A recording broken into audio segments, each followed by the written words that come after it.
गत्समनी बाग में जब महायाजक यीशु मसीह को पकड़ने के लिए आए थे तो पतरस ने महायाजक के दास पर तलवार चलाई और उसका कान उड़ा दिया। मत्ती अध्याय 26 उसकी 52 आयत में यीशु ने पतरस से कहा, अपनी तलवार म्यान में रख ले, क्योंकि जो तलवार चलाते हैं वे सब तलवार से नष्ट किए जाएंगे। क्या तू नहीं जानता कि मैं अपने पिता से विनती कर सकता हूँ और वह स्वर्ग दूतों की 12 पलटन से अधिक मेरे पास अभी उपस्थित कर देगा। परंतु पवित्र शास्त्र की वे बातें कि ऐसा ही होना अवश्य है कैसे पूरी होंगी। एक पलटन में 6000 दूत होते हैं और 12 पलटन में 72,000 दूत। 72,000 दूत उसी समय यीशु मसीह के बुलाने पर उस समय आ सकते थे जब राजा सेनाक्रेव परमेश्वर के लोगों के खिलाफ अपनी सेना लेकर आ खड़ा हुआ था। तो बाइबल बताती है कि परमेश्वर के एक स्वर्ग दूत ने उस एक रात में अशूरिय सेना के 1,85,000 सैनिक मार गिराए। 2 राजा अध्याय 19 उसकी 35 आयत में लिखा, उसी रात में क्या हुआ कि यहोवा के दूत ने निकलकर अशूरियों की छावनी में 1,85,000 पुरुषों को मारा और भोर को जब लोग उठे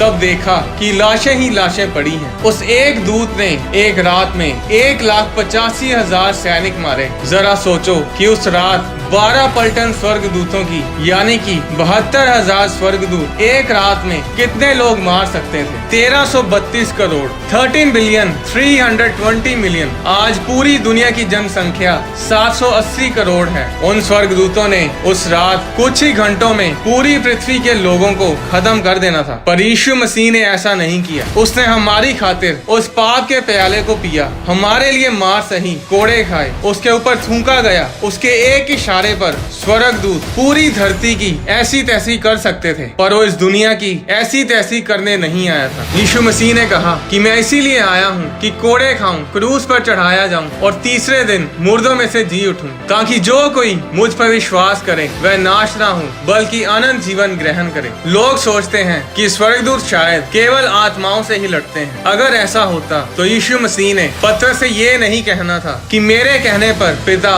12 पलटन स्वर्ग दूतों की अभी भेज देगा। उस समय लोग तलवारों और लाठियां लेकर यीशु मसीह को पकड़ने के लिए आए थे। वो दूत उन लोगों को मारने के लिए तैयार थे, पर यीशु मसीह ने उन्हें रोके रखा। आज जब लोग आपको धमकाते हैं, आपको डराते हैं, आपको परमेश्वर का नाम, परमेश्वर का सुसमाचार फैलाने से रोकते हैं, तो डरो मत, परमेश्वर के काम को करो। जब आपको कोई तंग करे तो उसे कुछ मत कहो, बस इतना बताओ कि प्लीज मेरे भाई मेरी बहन, प्लीज परमेश्वर के दासों, परमेश्वर के लोगों, उसके राजदूतों से पंगा मत लो। ये हमारे लिए नहीं बल्कि तुम्हारी ही भलाई के लिए है, क्योंकि हम तुम्हारे लिए कोई मुसीबत खड़ी करना नहीं चाहते, क्योंकि हम तुम्हें कुछ नहीं कहेंगे, पर जो स्वर्गदूत हमारी रक्षा के लिए हमें दिए गए हैं वो तुम्हारी ऐसी तैसी कर देंगे। क्योंकि हमारे देश के संविधान में, जहाँ का मैं सिटीजन हूँ, उसके संविधान में भजन संहिता 51 उसकी 11 आयत में हमारे राजा की तरफ से यह आदेश है कि जहाँ कहीं भी मैं जाऊँ स्वर्गदूत मेरी रक्षा करें। मैं दिखने में तो अकेला लग रहा हूँ, पर मैं अकेला हूँ नहीं। परमेश्वर के दूत, परमेश्वर की सेना मेरे आसपास मेरी सुरक्षा के लिए खड़ी रहती है। जरा सोचिए, इतने सुरक्षित और इतने सामर्थी हैं आप। आज समस्या ये है कि लोगों को पता ही नहीं कि उनकी वैल्यू क्या है। बाइबल में परमेश्वर ने कहा कि ज्ञान ना होने के कारण मेरे लोग नाश हो रहे हैं। आप परमेश्वर के राजदूत हैं, आप स्वर्ग के सिटीजन हैं। हमारा स्वदेश स्वर्ग पर है। लाचारों की तरह जिंदगी जीना बंद करो, परमेश्वर के कामों को करो, सुसमाचार प्रचार करो। और प्रचार करने के लिए आपको पास्टर बनने की जरूरत नहीं, आपको माइक और स्टेज की जरूरत नहीं। आप अपने काम पर, अपने नगर में, अपने पड़ोसी को परमेश्वर के बारे में बता सकते हैं। और परमेश्वर के प्रचार को करने से पहले अपने जीवन पे काम करो, अपने जीवन को सुधारो, अपने पापों से तौबा करो, नम्र बनो, जेन्युइन बनो, ताकि जब लोग आपको देखें तो सच में परमेश्वर की महिमा करें। एक बात को हमेशा याद रखें, हमारी लड़ाई किसी धर्म के साथ नहीं है। यीशु मसीह धर्म नहीं है। अगर आप बाइबल को पढ़ें तो यीशु मसीह कभी भी धर्म के ठेकेदारों के साथ कभी नहीं बैठे। यीशु मसीह इस धरती पर कोई नया धर्म बनाने के लिए नहीं आए। पूरी बाइबल में ईसाई धर्म नाम का एक भी शब्द नहीं है। यीशु मसीह ने जब भी किसी को डांटा तो वो धार्मिक लोग होते थे जो धर्म बनाकर बैठे थे। यीशु मसीह ने कभी भी किसी भी पापी को नहीं डांटा, हमेशा दूसरों से प्यार किया, हमारी लड़ाई मांस और लहू से नहीं है, हमारी लड़ाई लोगों के साथ नहीं है, किसी धर्म के साथ नहीं है। हमारी लड़ाई शैतान के साथ है, जो लोगों की जिंदगियों को तबाह करता है, जो नौजवानों को नशे और व्यभिचार में ढकेलता है, जो परिवारों को उजाड़ता है, जो पति पत्नी में दरार पैदा करता है। शैतान लोगों के धर्म के हिसाब से काम नहीं करता। जो अपने आप को ईसाई कहते हैं वो भी बीमारियों में है, वो भी गरीबी में है। अपने आप को ईसाई बोलने से कुछ नहीं होगा, अपने आप को क्रिश्चियन बोलने से कुछ नहीं होगा।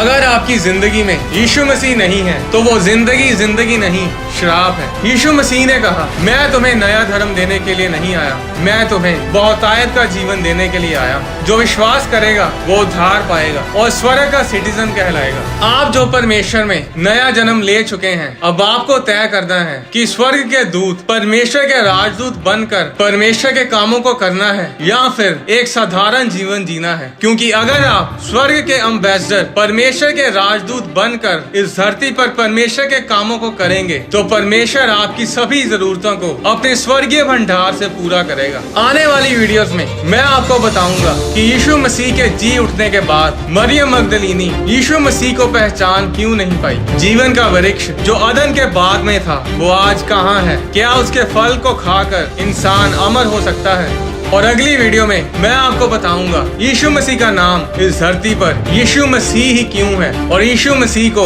स्वर्ग में किस नाम से पुकारा जाता है। ये वीडियो क्लिप एक दूसरी वीडियो से लिया गया है जिसका नाम है धरती पर रहने वाले स्वर्गदूत पार्ट 2। आप इस वीडियो के पूरे भाग को हमारे YouTube चैनल पर देख सकते हैं। परमेश्वर आपको आशीष दे। क्या आपने कभी सोचा है कि आजकल जो कुछ टीवी पर, सोशल मीडिया पर आता है वो 99% वल्गर, गंदा, चरित्रहीन और भ्रष्ट होता है। चाहे वो बच्चों का देखने वाला कार्टून सीरियल हो, चाहे वो कोई Bollywood, Hollywood, Punjabi songs, TV serials या मूवीज हो। किसी में लड़ाइयाँ, किसी में तोड़फोड़, किसी में नंगापन तो किसी में हथियारों को प्रमोट किया जाता है। जो गलत काम बाइबल करने से मना करती है उन्हीं गलत कामों को प्रमोट किया जाता है और ऐसे गाने बनाए जाते हैं जो व्यभिचार को प्रमोट करते हैं, खून खराबे को प्रमोट करते हैं। जिन बच्चों को इन गलत कामों के बारे में पता भी नहीं होता वो इन गानों को सुनते हैं, इन्हें गाते हैं और मूवीज को देखते हैं। और जो आप लगातार सुनते और देखते हैं वैसे ही आप बनते हैं। इसलिए हमने सोचा है कि हम आने वाले समय में बाइबल के वचनों पर आधारित मूवीज को बनाएंगे जो लोगों को परमेश्वर में मजबूत करेंगी, जो लोगों की जिंदगियों को सुधारेंगी। अगर आप मूवी प्रोडक्शन के लिए डोनेट करना चाहते हैं तो आप cato.org पर जाकर अपनी डोनेशन दे सकते हैं। इसका लिंक वीडियो के डिस्क्रिप्शन में दिया हुआ है। परमेश्वर आपको आशीष दे।